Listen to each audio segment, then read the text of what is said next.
Hi everyone, welcome to my channel if you're new here, welcome back to my channel if you're a 20 viewer or subscriber. In today's video I'm going to be showing you 10 books that have recently come into my life. Usually in my book hauls I'd show you 15, but because I'm done with like catching up on past book hauls I've missed, I'm going to stick to 10 from now on because I'm basically up to date with what I've bought. I think I've got 4 more books already for the next haul, but other than that, these are all the books. This is the entirety of all the books that have recently come into my possession. First 2 books I'm going to start with are ones that I don't know whether I've mentioned or not. I have searched my channel and gone through some book hauls, but I may very well have already mentioned them. I don't remember ever speaking about them, so I'm going to mention those 2 first, and then everything else I know for certain is new to you and new to me. So both of these were actually gifts from the lovely Abby. I mention her all the time on this channel. I'm absolutely blessed in having someone so close to me who also loves to read. She has as much of an inability to not purchase a book when she goes into a bookstore as I do. We're kind of like a problem for each other. It is also lovely having someone to chat books with. Whenever she goes into a charity shop, she will look for ones that we both like. I'm pretty sure she has copies of both of these books. The first one is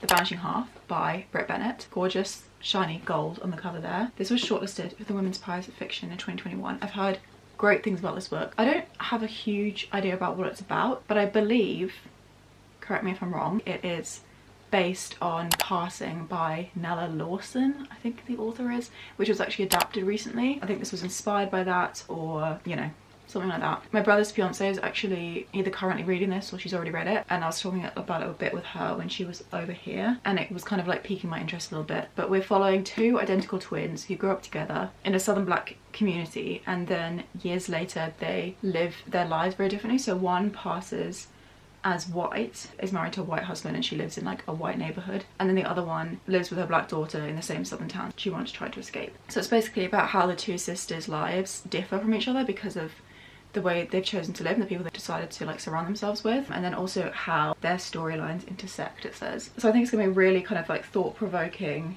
interesting read. Sounds great. I don't think I would have necessarily kind of gravitated towards, but I'm very thankful to have it in my possession. I'm very interested in it, especially as I'm a little bit familiar with the idea of the book Passing, and I have vague interest in watching the film and things like that, so I feel like this one could be similar to that one. So that's The Vanishing Half. This has got a cracked spine and everything like that, but I don't really care. It means I can hold it like this and no one can shout at me for damaging the book because it was not me. And then the other book, I believe Abby found this in the charity shop, but this could have been in a supermarket, not sure. It's in very good condition, that's the only reason why I wonder. But actually, now I'm looking at it, there is like a slant on the spine, so I feel like this could be a charity shop one as well. Lessons in Chemistry by Bonnie Garmus. I never hear anyone say the author of this book, but I'm so familiar with this book because it was everywhere a couple months ago. This is kind of the big historical fiction book that like took off in past months. It's had insane reviews. It's actually being adapted for Apple TV, and while I was trying to see whether I'd already mentioned this book, I noticed that the trailer's already dropped. I haven't actually watched it, but this book is just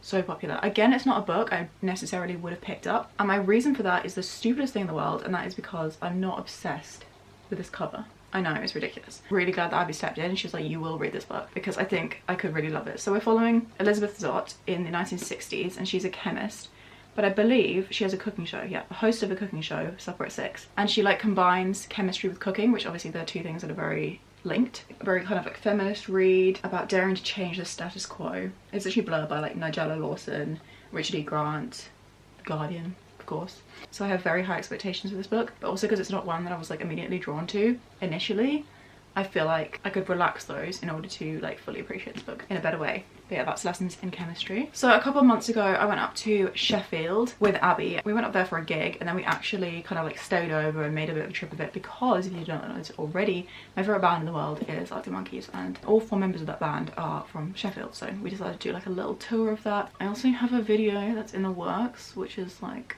about that trip. I vlogged the trip and it like links in with the video. It's a big one, I care a lot about it, and I am put off from continuing with it because I'm just like, I want it to be good, you know? So I'm taking my time, my sweet time with that. My sweet time with that. I feel like I need to sit down, like review the footage and like get it going a bit.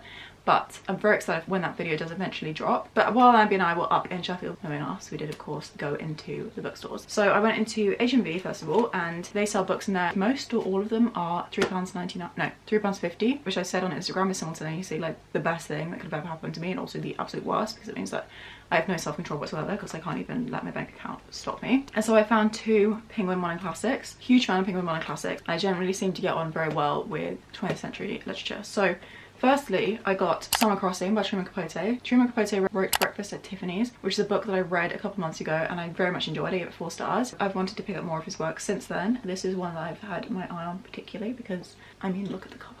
It's great. And also Abby has read this one, I believe, and or maybe she's in the middle of reading it, I'm not sure, has said good things. After I bought this, I looked this up on Goodreads and it's one of the worst rated books on my shelves. It seems kind of crazy to me because his writing was beautiful in Breakfast at Tiffany's, but this is a debut. It says it inspired Breakfast at Tiffany's. So in this, we're following Grady McNeil, who's beautiful, rich and defiant. Her privileged society life leaves her wanting more than her conventional parents have in mind for her, and excitement comes in the form of the highly unsuitable Clyde, a Brooklyn-born Jewish parking attendant. It's about a secret affair where she's forced to make decisions that will alter her future indelibly. Stop. I've never seen that word written, and for some reason, like, even though I've said it before, it's like throwing me off. Alter her future a lot. I think it's weird that the cover's shiny because that's not that normal for Pink Line Classic. But anyways, there we go. And then I also wanted to get one other book. Did I need to? No. This HMV was stocked. If you didn't know this already, HMV is like a music store, so they sell like CDs and vinyl records, and they also sell DVDs and things like that, but they don't prioritize books, so the book section is usually quite small. But this one was huge. It's the biggest one I've ever seen, so I felt drawn to pick up another book. I know, excuses. This is Snow Country by, oh my goodness, it's a Japanese author, Yasunari Kawabata. This actually won the Nobel Prize in Literature, which I did not know. But what I did know is that Emma from the channel Emmy loves this book. I think it's one of her favourite books. I've heard so many good things for years now from her. This is definitely on my December TBR because I want to read it when there's a possibility of snow outside. And currently we're having an extremely warm October. This one's going to hold off for a little bit. This follows Shimamura.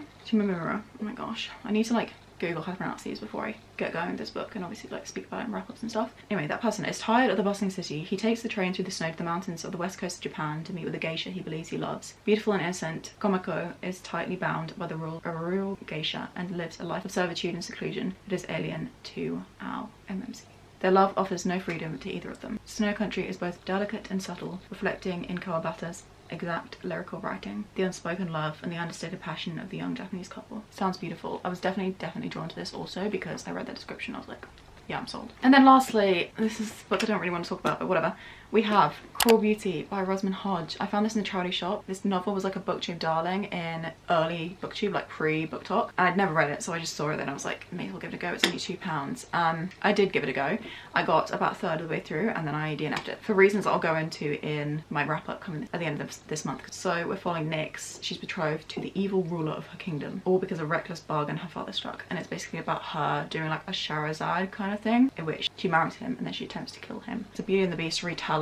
It's kind of like typical like 2015, 2014, when did this come out? I think it was 2014. Yeah, 2014 YA fantasy, but also with a little bit of a twist because the plot is a little bit more advanced or intricate. I don't know. Anyway, a slight disappointment, but I paid £1.99 for it, so I can't really complain. Another charity shop purchase, this time a local one, was Conversations on Love by Natasha Lunn. This book I'm so excited about because I've had amazing things. I follow this girl on Instagram called FD Reads and she loves this. This is, I think, one of her favourite books, if not her favourite book. And yeah, this is a non-fiction book. It says, after years of feeling that love was always out of her reach, journalist Natasha Lunn, I'm not sure, set out to understand how relationships work and evolve over a lifetime. She turned to authors and experts to learn about their experiences, as well as drawing on her own, asking, how do we find love? How do we sustain it? And how do we survive when we lose it? Roxane Gay, we've got Dolly Alderton, Philippa Perry, a bunch of people, their opinions on this topic, as well as the authors was in perfect condition. And like I said, I'd heard incredible things, seen some beautiful quotes, and so I decided to add it to my basket, but in store.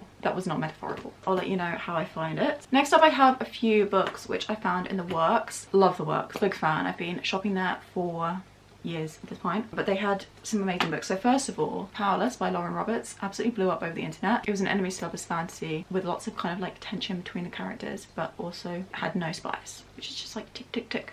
Love that. I saw it in store and I was like, should I get it? Maybe I shouldn't. Maybe I'll just like hold off for a little bit. And then it disappeared, and the only place I could find it was in like WH Smith and Waterstones, and it was £10 or £9.99. And I was like, I'm absolutely not paying £9.99 for a paperback. I'm gonna just wait and like get it pressed. And so I did that exact thing. I saw someone's video where they mentioned how he bought it and I was like, oh my gosh, maybe it's restocked. So out of the blue, I just checked online and I noticed that it had indeed restocked. So I immediately placed an order. I got a copy for Abby as well. My mum and I went and picked it up and it was just like, oh, it was so fun. Anyways, so I finally do have Powerless in my possession. I love this cover so much. It's just so fantasy, you know. This book really kind of took off over the internet because the author has a TikTok account and she took people through her writing process of this book, the absolute like beginnings of this book. We finally had the book out in the world. I hadn't heard anything about it before. I think Sarah mentioned this, Sarah Crowley. I've heard pretty much nothing but good things about this, and also from Rachel Catherine, she absolutely loved it, and my reading taste is like kind of semi-aligned with her, particularly within like romance and fantasy, things like that. So that is Powerless. I'm so excited. I'm hoping to read it maybe next month. I think it's gonna be great.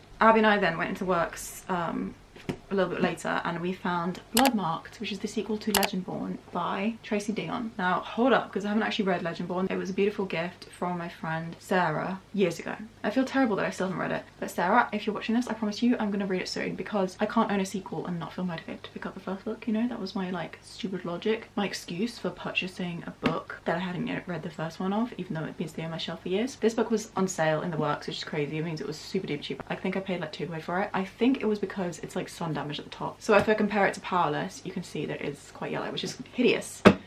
But for the most part, I'm not gonna be looking at that because it just sits on my shelves like this. I love these covers. These are kind of like King Arthur retellings. They're YA fantasies. It's kind of a dark academia setting, secret societies, discussions of kind of like race and privilege and things like that. And I think it's going to be amazing. I've heard so many good things about the whole series, but particularly the first book.